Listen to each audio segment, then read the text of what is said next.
Assalamualaikum warahmatullahi wabarakatuh. Baiklah, perkenalkan saya ini Arita Hartono dengan NIM C1C019017 kelas R13. Baiklah, di sini saya akan menjelaskan mengenai pengembangan sistem manajemen biaya dengan mata kuliah akuntansi manajemen lanjutan yang diampu oleh Bapak Yulisman SE MSI AKCA. Berikut penjelasannya. Yang pertama yaitu biaya langsung dan biaya tidak langsung. Biaya langsung atau direct cost. Biaya langsung, biaya yang dapat secara mudah dan akurat ditelusuri ke objek biaya. Mudah berarti penelusurannya tidak rumit, sehingga tidak memerlukan biaya yang mahal. Akurat berarti biaya sumber daya yang dikonsumsi oleh biaya tersebut dapat dihitung secara akurat karena tidak memerlukan alokasi biaya. Biaya yang dapat secara mudah dan akurat ditelusuri ke objek biaya adalah biaya untuk sumber biaya yang semata-mata dikonsumsikan oleh objek biaya tersebut, karena sumber dayanya hanya dikonsumsi oleh objek biaya tertentu. Selanjutnya yaitu biaya langsung atau indirect cost. Biaya tidak langsung adalah biaya yang tidak dapat secara mudah dan akurat ditelusuri ke objek biaya. Hal itu dikarenakan biayanya dikonsumsi secara bersama oleh beberapa objek pajak. Biaya tidak langsung disebut juga dengan biaya bersama. Biaya ini dibebankan pada produk dengan menggunakan alokasi. Jika dasar alokasinya tidak akurat, maka pembebanan biaya ke objek biaya juga tidak akurat. Nah, selanjutnya yaitu activity based costing. Perhitungan harga pokok produk berbasis aktivitas atau activity based costing disebut juga dengan perhitungan harga pokok tersaring. Activity based costing adalah sistem akuntansi yang terfokus pada aktivitas-aktivitas yang dilakukan untuk menghasilkan produk atau jasa.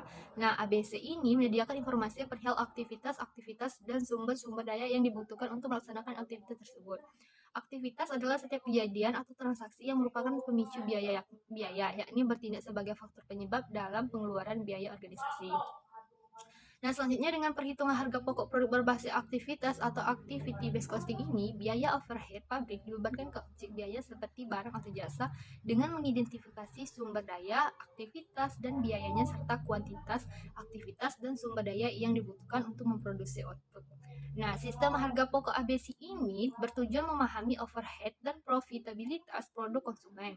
ABC adalah metode costing yang dirancang untuk menyediakan informasi biaya bagi manajer untuk keputusan strategi dan keputusan lainnya yang mungkin akan mempengaruhi kapasitas biaya dan juga biaya tetap.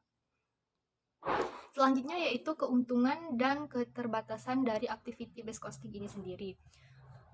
Keuntungan dari activity based costing yaitu ABC dapat menyajikan biaya produk yang lebih akurat dan informatif.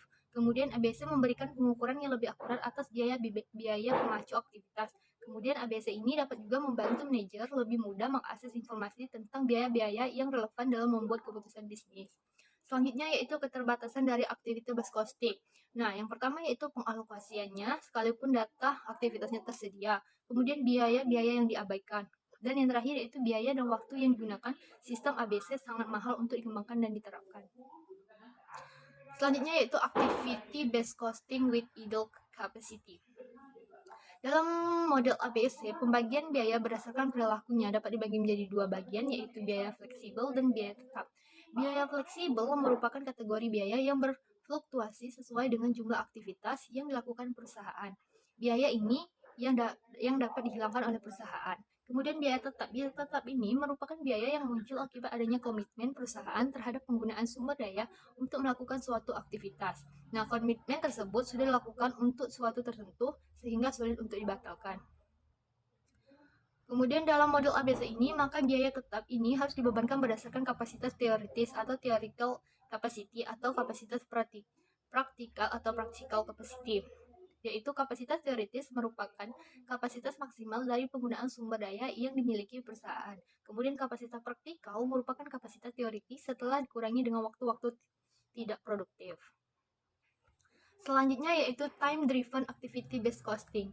Time driven activity based costing ini berhubungan dengan waktu yang mana dalam proses produksi seluruh aktivitas selalu dipengaruhi dan dibatasi oleh waktu, meliputi di dalamnya upah tenaga kerja, depresiasi, dan lain sebagainya, karena merupakan kompensasi atas penggunaan waktu oleh manusia maupun oleh mesin dan peralatan yang digunakan.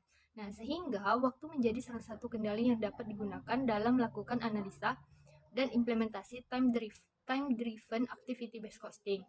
Sehingga dapat dikatakan jika time-driven ini adalah salah satu kendali yang dapat digunakan dalam melakukan analisa dan implementasi TDABC ini tersebut.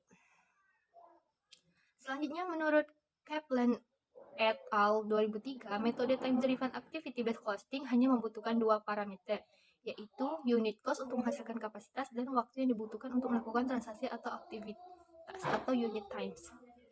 Yang mana unit cost dapat dihitung dengan membagi biaya penyediaan kapasitas dengan kapasitas praktis, sedangkan unit time dapat diperoleh dengan cara observasi langsung atau dengan wawancara dan tidak diperlukan akurasi yang tepat, sehingga pembebanan biaya menggunakan metode time driven activity based costing lebih sederhana, lebih murah, dan lebih cepat untuk diimplementasikan dibandingkan dengan metode activity based costing. Time driven ABC ini merupakan pendekatan yang sederhana dan kuat, pendekatan alternatif untuk mengestimasi model ABC, yaitu time driven ABC maupun mengatasi segala keterbatasan dari tradisional ABC. Time driven ABC memerlukan dua estimasi baru, yaitu yang pertama biaya per unit dari kapasitas yang tersedia dan konsumsi unit waktu oleh setiap aktivitas. Nah, itulah penjelasan dari saya. Apabila ada kesalahan, saya mohon maaf. Saya akhiri. Wassalamualaikum warahmatullahi wabarakatuh.